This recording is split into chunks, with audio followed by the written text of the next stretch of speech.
Muchísimas gracias por continuar con nosotros aquí en Sin Censura Televisión. Ya le cambiaron a Vicente Serrano, el titular de este espacio, por un servidor, Luis Guillermo Hernández. Un ratito nada más. No crea que me estoy apoderando de la silla de nuestro queridísimo Vicente Serrano. Esta es la hora de platicar con los colegas de la revista Contralínea, la mesa de investigación que tanto le gusta a usted, de Contralínea y Sin Censura.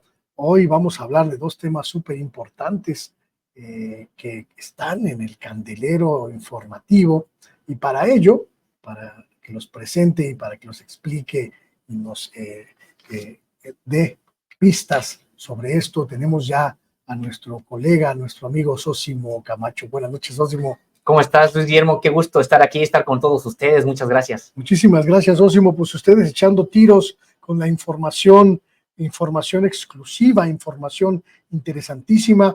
Resulta que los chapitos, los hijos del Chapo, pues están siendo investigados por una serie de asuntos que van más allá del simple narcotráfico, de la simple delincuencia organizada. Estamos hablando pues de corporaciones prácticamente, mi querido Zósimo. Sí, Luis Guillermo, bueno, pues se trata de esta estructura de los propios chapitos. Hay una tarjeta informativa a la que hemos podido tener acceso se especifica exactamente cuáles son las acusaciones contra este cártel de Sinaloa y particularmente una de sus facciones, que es la de los chapitos. Hay que recordar que el cártel de Sinaloa, bueno, tiene tres grandes facciones. Una de ellas es la de los chapitos, la otra es la del liderazgo histórico de Ismael Zambada, el Mayo, y otra que se ha ido diluyendo, que era la del hermano de Joaquín Guzmán Loera, el Guano, Aureliano, y que, ha habido golpes importantes a los propios chapitos, a la estructura de los chapitos, al interior del cártel de Sinaloa. Y hay algo que nos ha parecido interesante de esta tarjeta informativa sobre cómo se encuentran estas acusaciones contra Ovidio, contra los demás hermanos de Ovidio, es decir, contra los chapitos. Hay cosas que, por supuesto, ya se saben, que ellos están trasegando drogas hacia Estados Unidos en grandes cantidades, por eso están siendo perseguidos por la justicia estadounidense. Pero hay algo interesante, Luis Guillermo, y es que han tenido la capacidad, de acuerdo con este documento, de pues incursionar en el lavado de dinero pues a gran escala, no solamente mediante el método tradicional, poner negocios, restaurantes, etcétera, para lavar dinero, sino que además lo hacen a través ahora ya de bitcoins y de otro tipo de criptomonedas. Importante esta parte porque pues prácticamente así no se tiene ningún tipo de registro por supuesto, de trasiego territorial de dinero, por supuesto, pero incluso tampoco de actividades, es decir, de algún tipo de actividad en donde se tenga que invertir, que entre al propio sistema financiero mexicano o mundial, etcétera, ni siquiera entra, sino que es a través de bitcoins.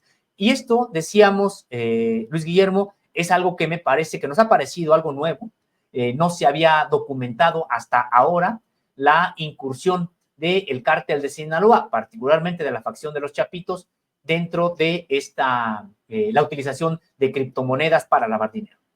Hace algunos días hablaba yo con periodistas de América Latina y me preguntaban, bueno, ¿cómo podríamos entender la expansión territorial, prácticamente global, de Joaquín El Chapo Guzmán y su corporación, en términos de drogas?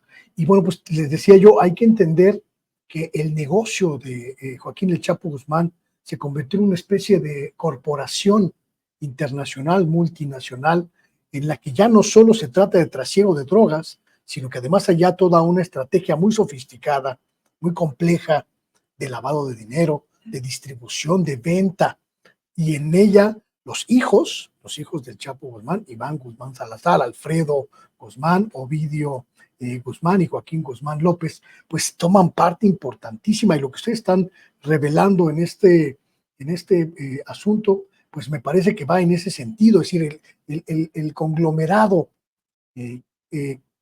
Chapo AC o SA, o como sea, Inc., el Chapo Inc., pues hoy es un holding.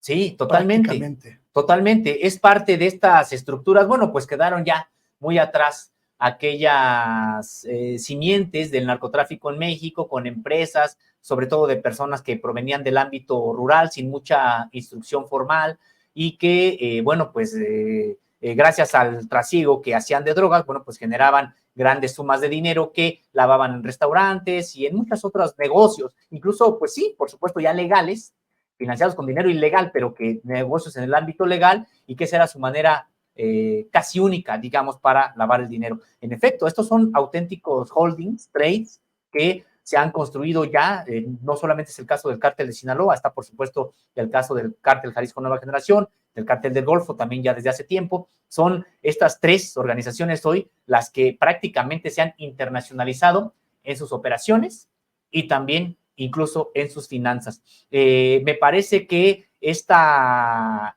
información que da cuenta de cómo esta especialización incluso financiera para lavar dinero a la que ha adquirido esta facción del cártel de Sinaloa, se suma también el asunto del trasiego de fentanilo, porque hay que recordar, no obstante, que en Estados Unidos se está señalando que se está desde México trasegando con grandes cantidades de fentanilo, etcétera. Lo cierto es que las acusaciones ya formales, judicializadas en Estados Unidos, apenas si tocan prácticamente el fentanilo. O sea, hay mucho en los medios de comunicación sobre la responsabilidad de los chapitos en el trasiego de fentanilo, pero lo que han podido realmente judicializar las autoridades en Estados Unidos es muy pocas cantidades realmente de fentanilo. Me parece que estos dos aspectos, lo de las criptomonedas y lo del fentanilo, pues es parte de lo más importante que hemos podido obtener de este documento que se basa en esta acusación que está teniendo lugar y que ya es parte del juicio contra Ovidio Guzmán. En este caso es parte del 23 CRIM 180, que es la manera como identifican a estas acusaciones en contra de los chapitos.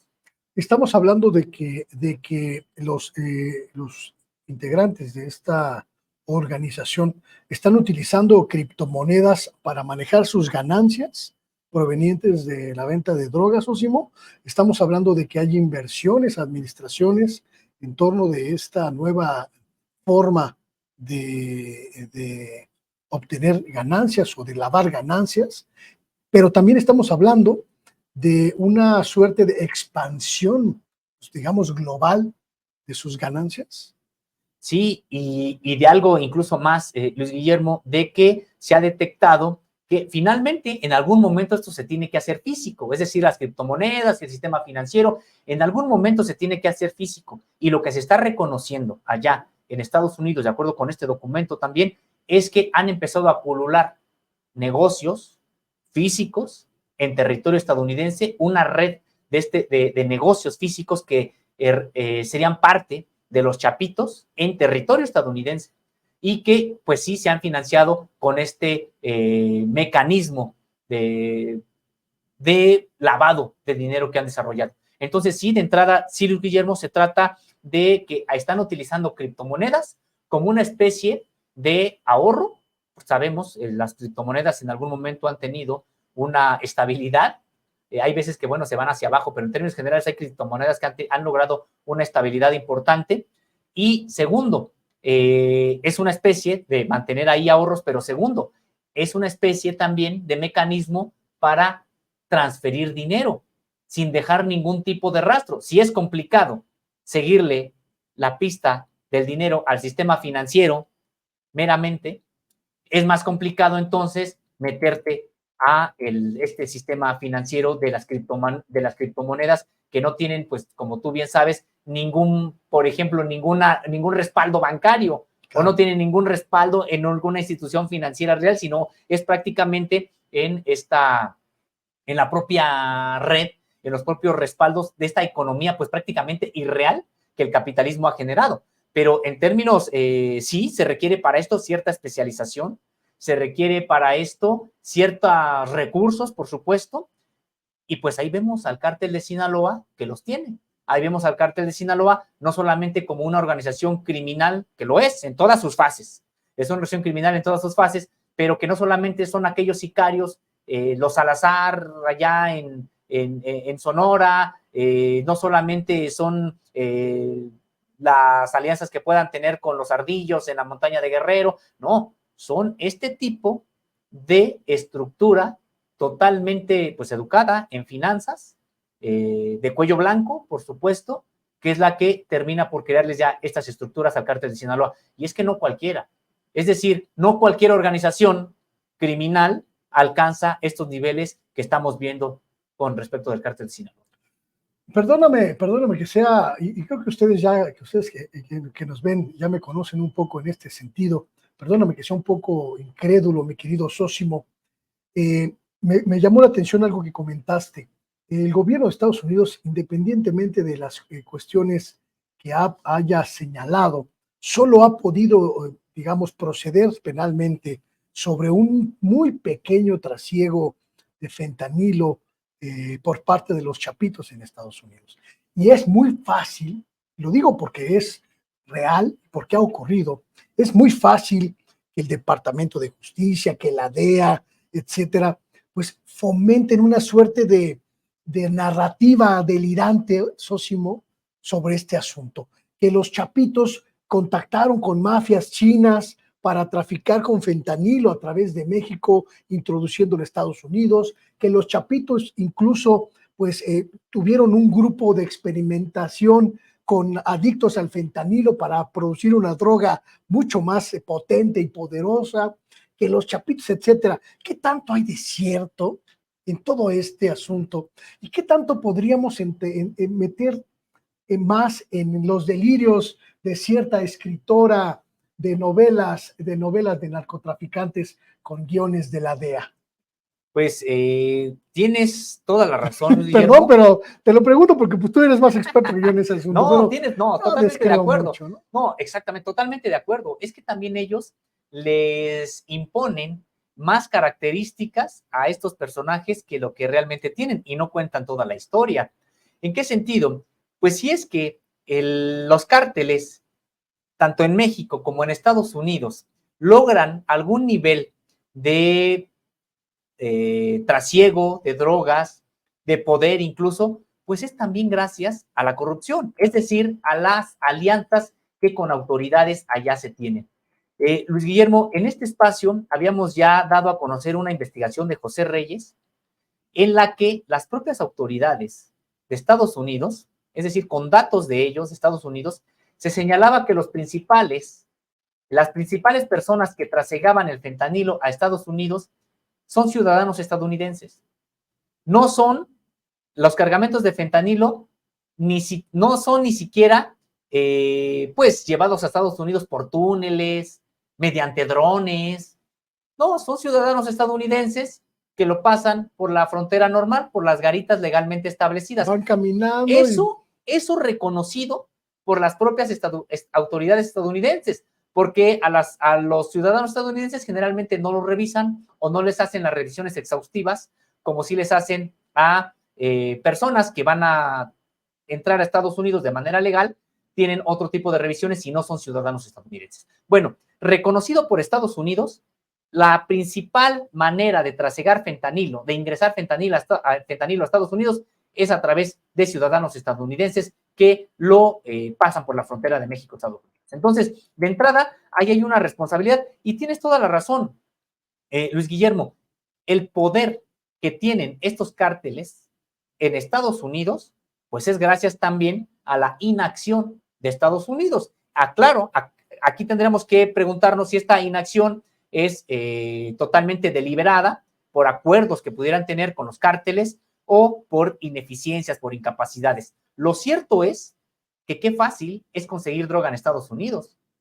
Qué fácil es que en cualquier calle, en la última calle de Estados Unidos, puedas tener acceso a droga que quieras, es decir, cocaína, fentanilo, la que sea. Y tú dices, ¿cómo es posible que los cárteles hayan logrado tal nivel de eficiencia para distribuir droga por Estados Unidos, cuando es el país que se la pasa diciendo a otros países que están mal en el combate a las drogas, porque no es posible que no logren detener a los grandes capos.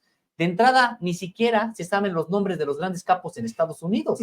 Entonces, me parece, Luis Guillermo, que tienes toda la razón. A mí me parece que hay una complicidad muy importante a determinado nivel de las autoridades estadounidenses y a una política totalmente fallida de supuesto combate a las drogas, cuando en realidad, bueno, pues es el paraíso de las drogas Estados Unidos. Entonces, me parece que tienes toda la razón, se les endilgan capacidades, sobre todo de carácter armamentista, que no tienen, y que si lo tienen a veces es porque son tolerados precisamente por las propias autoridades. Entonces, con respecto a esto de que tienen estas estructuras financieras, me parece que sí tienen una estructura muy importante de lavado de dinero, pero también es gracias a que han encontrado una manera, pues, de darle la vuelta ya a Estados Unidos por una suerte de inacciones del propio gobierno frente a estos cárteles. Por supuesto que de ninguna manera estamos,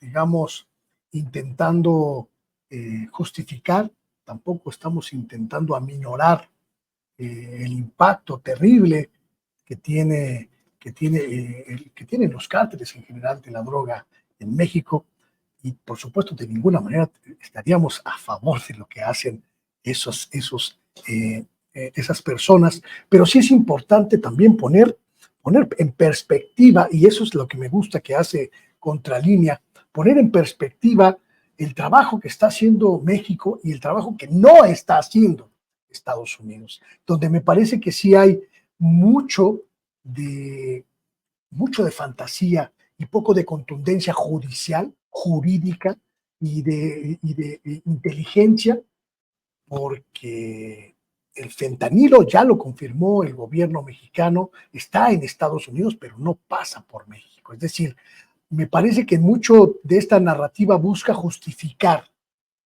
y busca echarle a otros, en este caso el gobierno mexicano, responsabilidades que no cumple y que no lleva a cabo el gobierno en Washington. Sí, totalmente, totalmente, Luis Guillermo. Me parece que la principal responsabilidad es de los estadounidenses. Lo habíamos de hecho comentado. Estados Unidos primero tendría que preguntarse por qué tiene una sociedad que demanda tal cantidad de drogas. Es una sociedad, pues sí, que está demandando cocaína, heroína, marihuana, metanfetaminas en grandes cantidades. ¿Qué está pasando en Estados Unidos que tienen ese problema y que no lo tienen a ese nivel otros países también que se pudieran considerar desarrollados? Hay también trasiego hacia Europa, por ejemplo, pero no en las cantidades ni representa este problema de salud y también problema social que tiene Estados Unidos. Eso por un lado.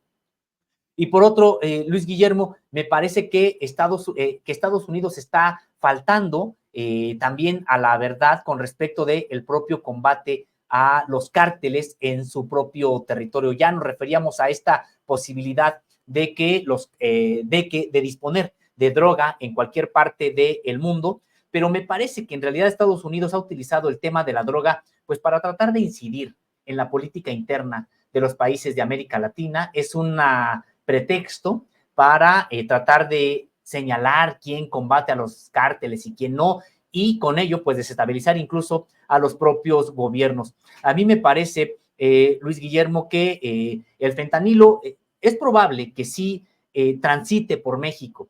Lo que de manera clara ha señalado el gobierno mexicano es que aquí no se está produciendo, aquí no se están haciendo las pastillas de fentanilo, y tendríamos que señalar algo.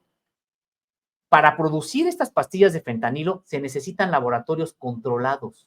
No son aquellos que puede uno ver en la sierra de Sinaloa o en cualquier otra parte del país con tambos ahí improvisados. No son este tipo de laboratorios con prácticamente manipulando los ingredientes sin ningún tipo de riesgo.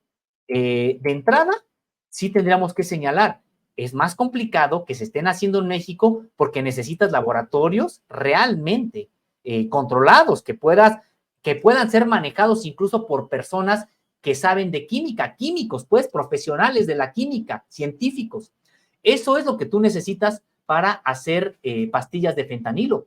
Distinto a las metanfetaminas, que bueno, pues si no las sabes manipular, y lo peor que te puede pasar es de que no te quede bien el producto que estás haciendo, pero no pone en riesgo tu vida. Ya sabemos que 2 gramos de fentanilo que te caigan en la piel pueden ser absorbidos por la piel y eso es suficiente para que te mate el fentanilo. Así de controlado debe de ser el laboratorio que genere fentanilo. Entonces, no lo han podido probar. Tú recordarás, Luis Guillermo, aquellos supuestos reportajes en los que habían encontrado laboratorios de fentanilo que fácilmente fueron pues desarmados por, en este caso, la Marina de México, la Secretaría de Marina, donde explicó esta parte, que dijo, no pueden ser laboratorios de fentanilo porque todos los que están ahí ya hubieran muerto. El fentanilo en muy pocas cantidades puede, si es que se ingresa al cuerpo humano, pues matar a la persona. Entonces, me parece que es poco probable que haya esta fabricación de pastillas de fentanilo masivamente, como dice Estados Unidos, prácticamente que todo viene de México. Lo que nosotros podríamos pensar es que sí hay trasiego de fentanilo por México, pero que proviene, por supuesto, desde China, desde otras partes allá de Oriente, y que prácticamente pues se pasa a la propia frontera, entra a los canales de distribución de los cárteles, puede pasar por ahí, y que no sigue siendo masivo incluso esa misma distribución por ahí. Decíamos, la distribución incluso masiva, ha reconocido Estados Unidos, es la que realizan sus propios ciudadanos cuando lo trasiegan hacia Estados Unidos, pero entre entrada sí pueden encontrar el fentanilo aquí, no producirlo, sino ya en pastillas, etcétera, y entonces lo pasan hacia allá, hacia Estados Unidos. Entonces, sí me parece que, bueno, pues este discurso Estados Unidos no lo ha podido probar. Para ellos sería oro molido encontrar una foto, un video que pudieran decir, estamos en México, aquí, y no lo han ocurrido, no lo han podido hacer. Hay de metanfetaminas y esto ya se sabe y ahí está, pero de fentanilo no. Esta tarjeta informativa que ustedes han encontrado y que van a divulgar, tengo entendido que van a divulgar la próxima semana. Así es. ¿Tiene algunos otros elementos para evaluar, mi querido Sosimo? Sí, me parece que hay temas que te decíamos importantes que tienen que ver, por ejemplo, con la propia seguridad de cómo se mueven los propios chapitos en los lugares en los que ellos han sido ubicados. Y de hecho es parte de lo que nosotros en su momento pudimos divulgar, pues sí, cuentan con una guardia prácticamente pretoriana que está al servicio de ellos y que, ojo, aquí se reconoce, y nosotros también lo dimos en su momento, lo dimos a conocer, se reconoce que operan en Culiacán, principalmente, operan en Mazatlán, y sobre todo en el caso de Culiacán, bueno, pues hay todo un grupo paralelo de seguridad, podríamos decir, a la seguridad pública que hay allá en Culiacán, hay también un grupo paralelo que trabaja para los propios chapitos, de ellos, delincuentes. No quiero decir que estén ellos metidos con la propia policía en Culiacán, etcétera, pero me refiero que es de ese tamaño, es decir, son unas guardias prácticamente, decíamos, pretorianas, que toda aquella persona que ingresa a Culiacán, convoy, camionetas que les parecen lujosas, etcétera, inmediatamente es reportado, analizado, seguido para información no de la policía, sino información de esta guardia de los propios chapitos. De hecho, tuvimos acceso también a estos diálogos por radio entre la propia seguridad de los chapitos e incluso se comunican incluso por una avioneta, que pase algún avión, ellos inmediatamente tienen los mecanismos de verificar qué destino tiene, de dónde salió, qué tipo de vuelo es, si es vuelo comercial, etcétera. O sea, hasta ese tipo de inteligencia han logrado tener ahí los chapitos a su propio servicio. Entonces, es parte de lo que dice toda esta tarjeta informativa de inteligencia que ha podido pues escarbar en las acusaciones que están enfrentando los chapitos allá en Estados Unidos. Pues estaremos atentos, mi querido Sosimo, estaremos muy atentos a conocer el contenido del reportaje que van a presentar al respecto.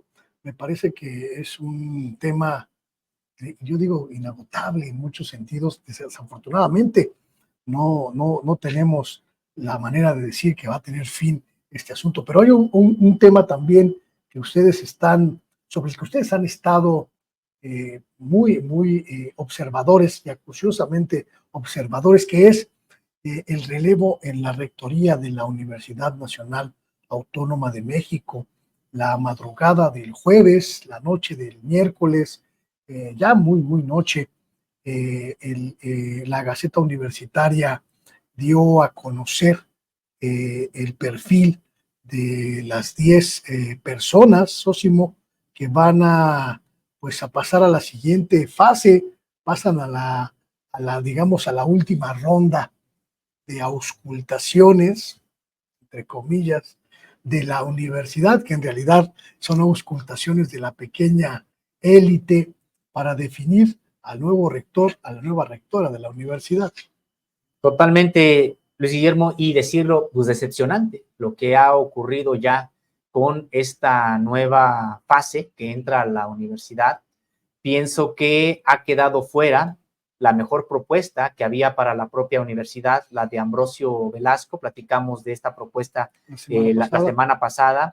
Este doctor, este investigador, que sin ningún tipo de dudas, sin ambajes, él declaraba: necesitamos recuperar el proyecto de Pablo González Casanova. Me parece que una persona muy preparada en su ámbito, una persona también con pues honestidad en lo que se ha podido observar de su trayectoria. Él también ya había ocupado cargos en la propia universidad, como ser director de la Facultad de Filosofía y Letras. Me parece que un personaje alejado de lo que es la burocracia dorada, y que, bueno, pues a contracorriente, esta propuesta que él había señalado, esta que tiene que ver con retomar el proyecto de Universidad de Pablo González Casanova, una universidad pueblo, le llamaba a él, y que sin descuidar la calidad de la propia educación que ofrece la propia universidad, pues sí, vincularla más a las comunidades indígenas, a las colonias populares. Bueno, pues él ya no pasó a esta fase sin ningún tipo de explicación, porque así es la Junta de Gobierno. Así es. Ella dice quiénes son los que ha considerado. Hay una candidatura de la cual también hemos hablado en este espacio que se mantiene, que es la de Imanol Ordorica, que es una candidatura también que no proviene de estos grupos que han controlado la universidad ya por más de 50 años, de esta burocracia dorada. Me parece que la candidatura de Ordorica también viene a sacudir el propio proceso de designación del rector. Pero decíamos decepcionante, Luis Guillermo, porque pues está la candidatura de Ordorica, pero está dentro de otras 9 que prácticamente podríamos decir son parte de la propia burocracia dorada. Son candidaturas de la burocracia dorada. Si acaso podría salvarse la de la directora Laura Susana Acosta Torres, ella doctora, directora de la ENES de León, me parece que también con propuestas muy interesantes. Sin embargo, Luis Guillermo, pues ya los demás que quedan son parte de la propia burocracia dorada. Entonces, se reducen las posibilidades de que se rompa esta manera en que la universidad ha estado escogiendo a sus propias autoridades, y que se rompa esta hegemonía de grupos de interés, de grupos de poder que controlan como parcelas prácticamente feudales a la Universidad Nacional Autónoma de México. Ustedes han hecho un seguimiento muy puntual de los perfiles que se pronunciaron públicamente por la rectoría de la universidad. Hicieron también un análisis muy crítico de digamos, los orígenes de los últimos rectores de la universidad. Incluso abiertamente hablaron en contralínea de pues, el grupo de los científicos, los doctores, el grupo de los abogados, como las principales élites universitarias que han acaparado el control de la universidad en las últimas décadas, llevaron a la universidad a un deterioro principalmente de las condiciones de los profesores de asignatura, y a un deterioro de los planes de estudio y de, pues, digamos, de la imagen de la universidad como la gran universidad pública de nuestro país. Estos 10 finalistas, Sósimo, no ofrecen un panorama distinto del que se ha vivido en la universidad en los últimos años. Pues de manera desafortunada no, Luis Guillermo, se trata de, en términos generales, ya habíamos dicho las salvedades de Imanol Ordorica y de la doctora Laura Acosta, pero en términos generales, Luis Guillermo, pues se trata de los mismos grupos que tienen controlada la universidad desde hace más de 50 años. Estamos hablando del grupo de los médicos, del grupo de los científicos, y del grupo de los ingenieros, del grupo de los abogados. Me parece que, pues sí, tenemos hoy, Luis Guillermo, de nueva cuenta, a los candidatos prácticamente de la burocracia dorada dominando esta segunda fase del proceso. Tenemos por un lado, ya mencionábamos el caso de la doctora Laura Susana Acosta Torres, ella directora de la ENES de León, pero prácticamente los demás integrantes, a excepción también de Imanol Ordorica, pues son parte de la casta dorada y pues nada más habría que ver el caso, por ejemplo, de Luis Álvarez y Casa. Él proviene del grupo de los ingenieros, por eso tiene amplias posibilidades, porque pues el grupo de los ingenieros ya tiene tiempo que no les han prestado, digamos, la torre de rectoría. No han alcanzado el cargo de rector, aunque el grupo de los ingenieros sigue siendo muy poderoso y siempre está en cargos ahí importantes en la propia universidad. Entonces me parece que Luis Álvarez y Casa se coloca hoy con amplias posibilidades porque ellos van a poder argumentar. Él no es parte del grupo de los médicos, no es parte del grupo de los científicos, pero es parte del grupo, del poderosísimo grupo de los ingenieros, y señalar que es parte, por supuesto, de la propia casta dorada. Luis Álvarez y Casa es el actual secretario administrativo de la UNAM. Otro de los que han sido ya finalistas es Leonardo Lomelí Vanegas, que es el actual secretario general de la universidad. Otro de los finalistas es William Lee Alardín, quien es coordinador de la investigación científica. Entonces, estamos viendo prácticamente, Luis Guillermo, pues a los integrantes de esta prácticamente casta dorada ahí. Está el doctor Raúl Contreras Bustamante, del grupo de los abogados, él es director de la Facultad de Derecho. Está Germán Fajardo Dolci, desde la de Medicina, y está, me faltaba decir, Sergio Alcocer Martínez de Castro, él es investigador del Instituto de Ingeniería, y en su momento, pues algún servidor público, subsecretario durante el sexenio de Enrique Peña Nieto. Entonces, pues estamos viendo, Luis Guillermo, de nueva cuenta a la casta dorada ocupando ya los espacios de esta segunda fase para elegir rector en la Universidad Nacional Autónoma de México. Se reducen las posibilidades, está por supuesto la candidatura de Imanol Ordorica y la de Laura Susana Acosta Torres, pero vaya que son mayoría, ya está copado totalmente por la burocracia dorada los puestos para, más bien las posibilidades para llegar a la rectoría de la UNAM.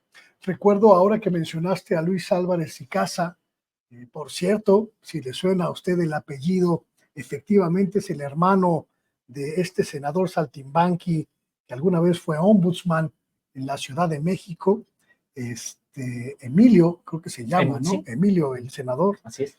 Que era, ya sabe usted, de estos que son ONGeros y se mueven en esos asuntos y al final pues defiende los intereses del viejo régimen. Luis Álvarez y Casa formó parte de una comisión de negociación salarial que hace apenas unos días, Sósimo, tuvo un enfrentamiento muy, muy significativo con trabajadores y administrativos de la universidad.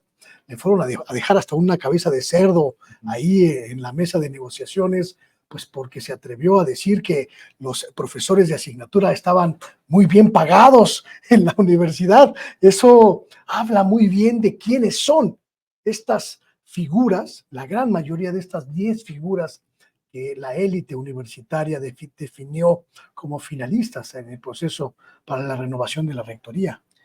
Así es, Luis Guillermo. Sí, de hecho, este personaje se ha distinguido por el trato hacia los trabajadores, de confrontación, se ha distinguido precisamente a veces hasta por burlarse de los propios profesores de asignatura, al declarar que están muy bien pagados, que de hecho ellos tienen más prestaciones de las que deberían, porque a su decir trabajan muy poco los trabajadores de asignatura, los profesores de asignatura, porque pues dan unas cuantas horas a la semana, como si él no supiera lo que implica dar clases, qué es preparar clases, qué es revisar exámenes, qué es preparar exámenes, también revisarlos, de estarse de manera continua preparando en materia de pedagogía, y él con total irresponsabilidad, pues criticando así a los trabajadores de asignatura.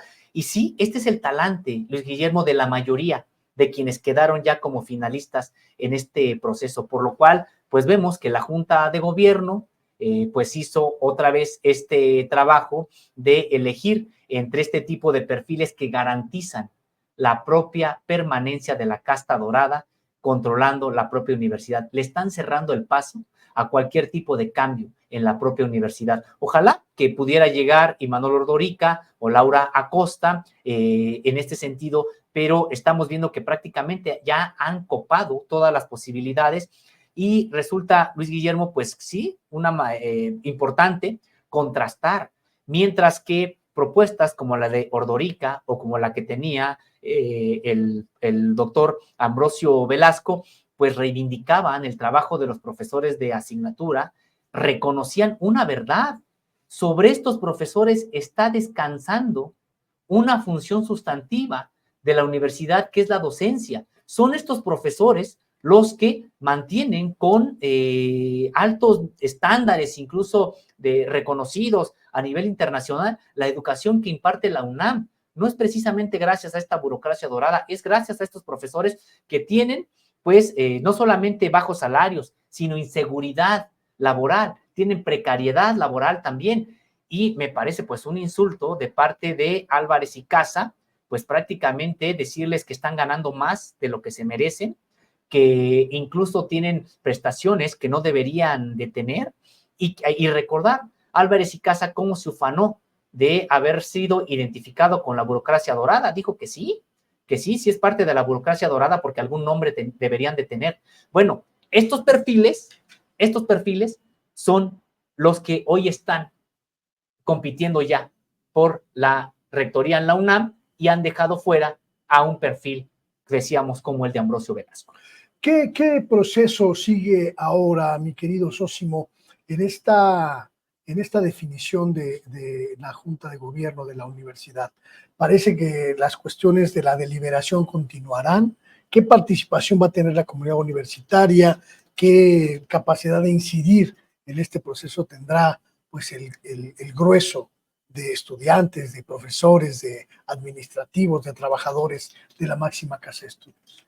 Pues mira, de manera muy desafortunada, Luis Guillermo, me parece que la propia comunidad universitaria está poco involucrada en este asunto.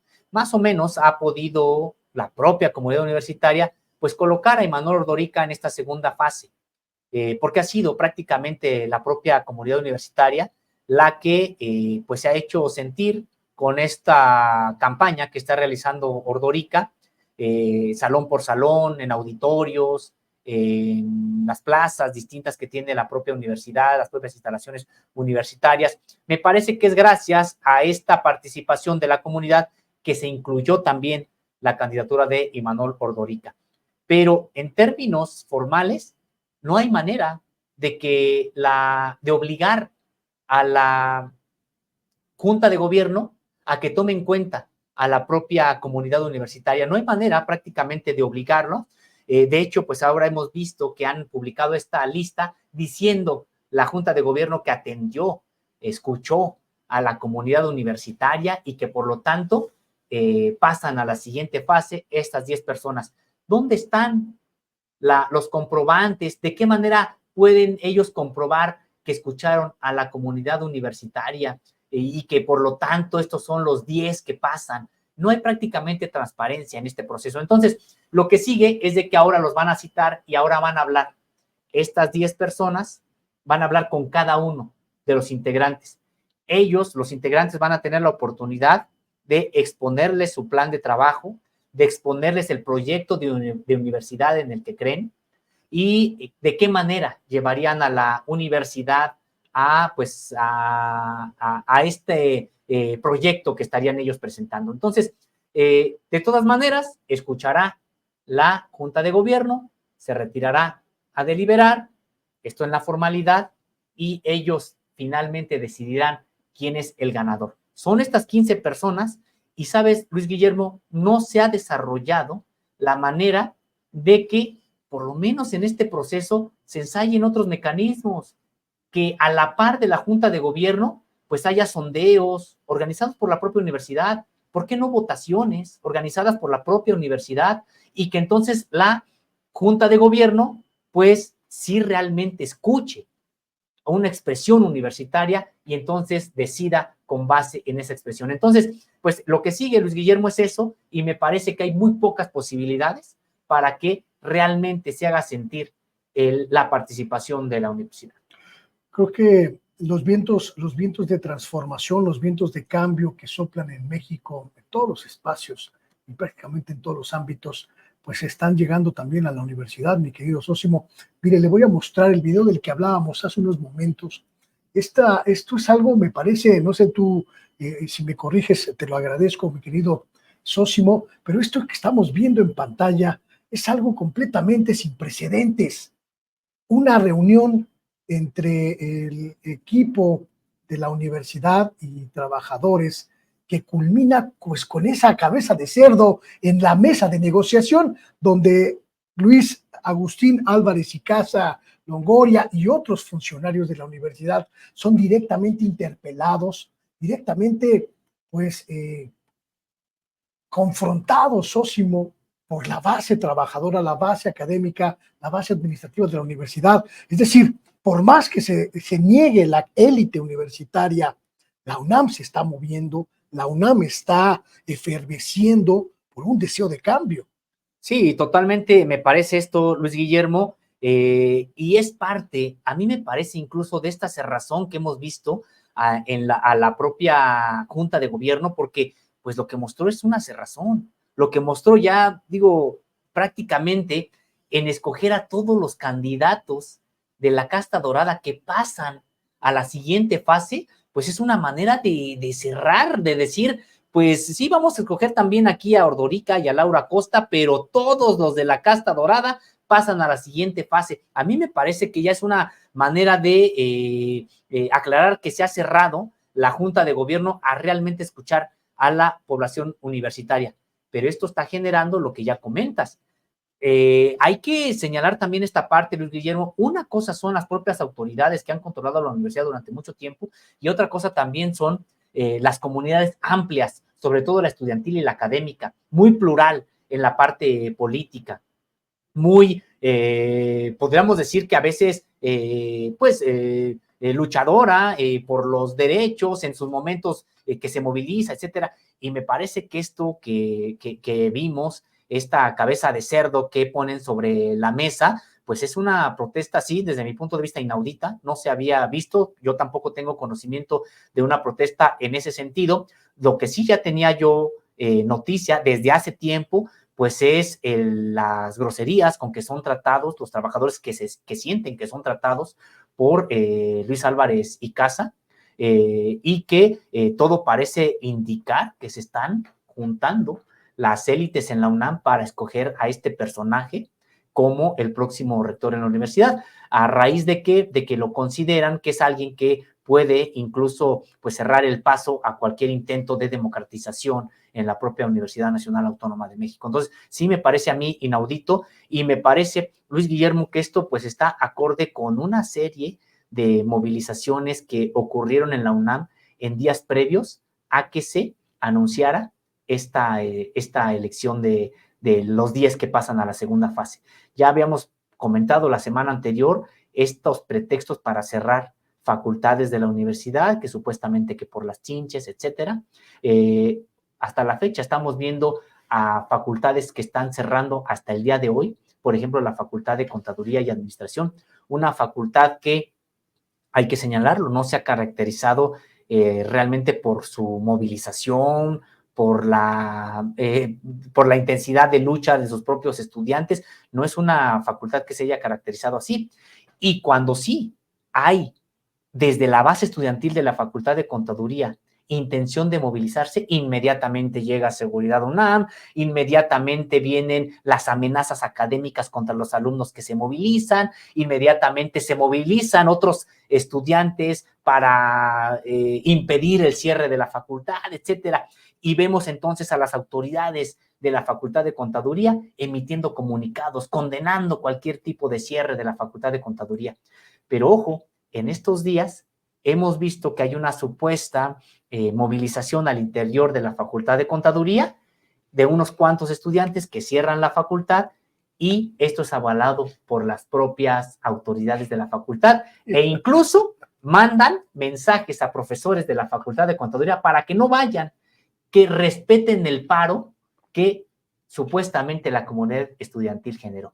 Es decir, estamos viendo cierres de la facultad, de facultades de la UNAM en estos días con cualquier pretexto, y simple y sencillamente es pues prácticamente para que los estudiantes no vayan, no hay asambleas, no se movilicen, y me parece que en vísperas del anuncio de esta segunda fase es cuando empezaron pues a cerrar estas facultades. A mí se me hace unos cierres de facultades muy raros porque no están llamando precisamente al activismo, a la movilización, a que se involucren los estudiantes en este proceso. Estos cierres en realidad, Luis Guillermo, están llamando a lo contrario. No vayan, no se informen, no hagan asambleas, no reciban a los candidatos que sí están haciendo una especie de campaña, de diálogo con las bases, pues no hay espacio para que se reúnan porque las facultades están cerradas. Entonces, me parece que está jugando la propia autoridad universitaria que hasta la fecha controla los órganos de gobierno de la UNAM en ese sentido. Y por otro lado, va precisamente pues estas exigencias de participación, de escucha, de abrir el proceso de amplios sectores de la propia comunidad universitaria, sobre todo docentes y alumnos. ¿Qué puede pasar, mi querido Sósimo, si la universidad desoye estos reclamos cada vez más, llamémosle, enfáticos, internos, de cambio? ¿Qué puede pasar si la universidad otra vez se cierra a la posibilidad de inyectar aire nuevo a su estructura de rectora y se decanta por un personaje como Luis Álvarez y Casa o Sergio Alcocer o Germán Fajardo? Es decir, ¿veríamos algún riesgo real en la vida universitaria, o solo se aplaza 4 años más la posibilidad de un cambio en la máxima casa de estudios? Yo creo que hay riesgos en dos sentidos. El primero es que, pues por esta falta de democracia, por este control que tienen determinados grupos, élites de la universidad también empiece a perder las potencialidades, las capacidades que hoy tiene. Siempre que una institución es atravesada por la opacidad, por el control autoritario, por el no soltar los puestos de elección ahí o en la propia universidad, ¿qué es lo que ocurre? Pues lo que empieza a ocurrir es que empieza a reflejarse eso también en la calidad de la educación, empieza a reflejarse también en la calidad de los planes de estudio. Imaginemos lo que ha estado pasando, por ejemplo, con la propia universidad, con estos grupos neoliberales que la han controlado ya desde hace mucho tiempo, pues también ellos cambiaron los planes de estudio, empezaron a cambiar planes de estudio, a suprimir esta visión de la educación crítica. Ellos han empezado pues ya a hacer que se refleje este control que han ejercido de la universidad, pues también incluso en las funciones sustantivas de la propia universidad. Una universidad además plegada a las élites, una universidad con muchas parcelas de la universidad prácticamente privatizadas, etcétera, pues con esta visión que tienen estos grupos. Entonces, en ese sentido, a mí me parece, Luis Guillermo, que sí se puede empezar a reflejar ya en la calidad de lo que ofrece la propia universidad, el seguir arrastrando esta parte. Hoy la calidad ha estado a salvo, decíamos, por el empuje que han tenido maestros, investigadores, alumnos, y que no viene de hoy, viene de hace mucho tiempo y que pues este legado ha alcanzado hasta ahora. Pero de seguir este grupo que tiene la UNAM, estos grupos que tiene la UNAM, el riesgo es de que empiece la propia universidad a perder esta calidad, esta esencia que tiene la propia universidad. Y dos, puede ocurrir también una movilización estudiantil, una disputa importante. No sabemos cuándo, no sabemos si es que van a aguantar o no otros 4 años, no sabemos, pero me parece que la movilización estudiantil, por ejemplo, que ha tenido periodos muy importantes de rechazo a esta élite, pues fue 86, 87 y 99, 2000, y digo de rechazo a esta élite, porque esta élite que hoy está gobernando la universidad, y todo parece indicar, va a repetir en estos próximos 4 años, es la misma élite que quiso imponer cuotas en la UNAM, es la misma élite que quiso prácticamente privatizar la propia Universidad Nacional, es la misma élite contra la que se rebelaron los estudiantes en el 86-87 y luego el 99-2000, es la misma élite. Ya llevan más de 50 años controlando la propia universidad. Entonces, me parece, Luis Guillermo, que pues sí se corre el riesgo de generar en algún momento un movimiento estudiantil que concluya lo que ya no se concluyó en el 86, 87 ni 99, 2000. No solamente estos movimientos demandaban que la educación en la UNAM se mantuviera gratuita, que no hubiera cobro de cuotas. No solamente eso fue lo que se demandó la democratización de los propios órganos de gobierno en la universidad.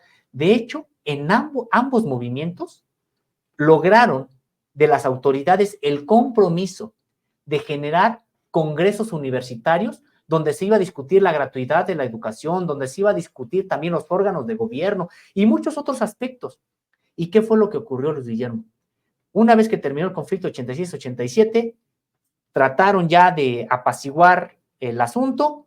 En el 99-2000 incluso metieron prácticamente al ejército a la universidad, era la PFP, cuando todavía eran efectivos militares los que habían conformado esta Policía Federal. Y después de eso, ¿qué fue lo que ocurrió? Desconocieron los compromisos, las autoridades desconocieron los compromisos de generar un congreso universitario que reformara la ley orgánica de la UNAM, digamos, esto con concurso, por supuesto, de los legisladores, pero desde el seno de la propia universidad, modificar el estatuto también de la universidad. ¿Para qué? Para que no ocurriera, pues esto, el enquistamiento de grupos de poder al interior de la universidad. Hay quienes dicen, no, es que el método sí es democrático porque la Junta de Gobierno no se manda sola, etcétera. No, es muy claro el asunto y me parece que faltan, a la verdad, quienes no observan aquí una falta de democracia. La Junta de Gobierno es la que elige a todas las autoridades, sean rector, directores de facultades, directores de institutos. Esta Junta de Gobierno, los integrantes son electos por el rector, por el Consejo Universitario, pero a propuesta del propio rector. Es decir, entre ellos se van escogiendo. Pasando el cargo. Es decir, el rector finalmente le debe el cargo a la Junta de Gobierno y el rector propone a los integrantes de la Junta de Gobierno. Ese es así el asunto. Sí, hay concurso del Consejo Universitario, un Consejo Universitario que también está controlado por las propias autoridades. Las autoridades son parte del propio Consejo Universitario y logran las mayorías para elegir a los que propone el propio rector. Entonces, en ese sentido, me parece, Luis Guillermo, que por eso es por lo que vemos a una élite, pues, enquistada en la propia universidad. ¿Qué más antidemocrático puede ser que a una persona que va a encabezar una institución de 450,000 elementos lo elijan solamente 15 personas notables que a su vez están ahí gracias a que fueron propuestas por el rector? Pues bueno, de aquí a noviembre tenemos todavía mucho trabajo por observar, mi querido Sósimo. La definición que tome esta Junta de Gobierno de la Universidad Nacional Autónoma de México seguirá estando en la palestra informativa en las próximas semanas, y pues vamos a observar prácticamente lo que dices es que la única posibilidad de renovación sería que la Junta de Gobierno eligiera al doctor Manuel Ordorica Sacristán, pero pues eso prácticamente no va a ocurrir.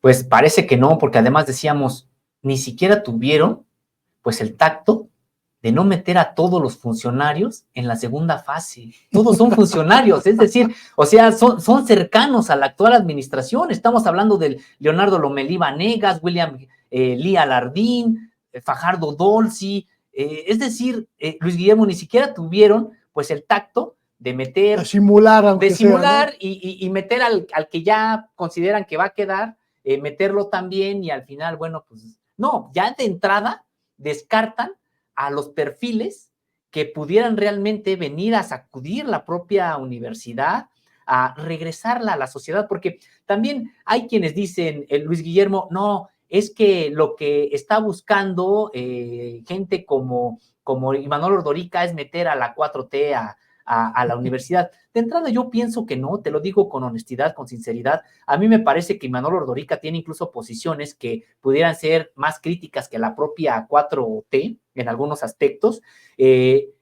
pero quienes dicen eso no dicen otra cosa, que ya la universidad en su autonomía está vulnerada. Tenemos a personajes del PRI y del PAN pues prácticamente controlando grandes parcelas ahí en la propia Universidad Nacional Autónoma de México. Defender la universidad no solamente es evitar que haya injerencia del actual gobierno, defender la autonomía de la universidad es también sacar a quienes desde los partidos políticos están incidiendo en la vida universitaria. Pues ahí estaremos observando en la UNAM, y también estaremos observando la cobertura que hace Contralínea de la UNAM. Sósimo, muchísimas gracias por haber estado en esta mesa de investigación Contralínea sin Censura, los espacios de esta extraordinaria revista de investigación. Muchas gracias, Luis Guillermo, te agradezco mucho a ti, al equipo, gracias por esta charla, pues siempre tan amena, que para mí en lo personal, siempre sostengo contigo, con Vicente, espero que también le parezca así a la propia audiencia. Y sí, estamos en Contralínea, en www.contralinea.com.mx, en donde ahí pueden encontrar los detalles de las investigaciones que aquí les presentamos. Estamos también en redes sociales, ahí nos encuentra como Contralínea en YouTube, Facebook, Twitter, Instagram y TikTok. Estamos como Contralínea Audio en Apple Podcast, Spotify y iVoox. Tenemos un noticiero de lunes a viernes en punto de las 10 de la mañana y hasta el mediodía, Contralínea, periodismo de investigación. Tenemos la mesa de análisis Contradebate los lunes, miércoles y viernes por estas mismas plataformas, y de lunes a viernes desde las instalaciones, desde la casa de nuestros compañeros de Sin Censura y también desde sus plataformas, esta mesa de investigación Contralínea sin Censura. Gracias por estar con nosotros de lunes a viernes, decíamos, en punto de las 8 de la noche. Muchísimas gracias, Osimo, y muchísimas gracias a usted por estar en esta mesa de investigación de la revista Contralínea y Sin Censura. Quédese, todavía nos falta un poquitito más de programa, así que continuamos.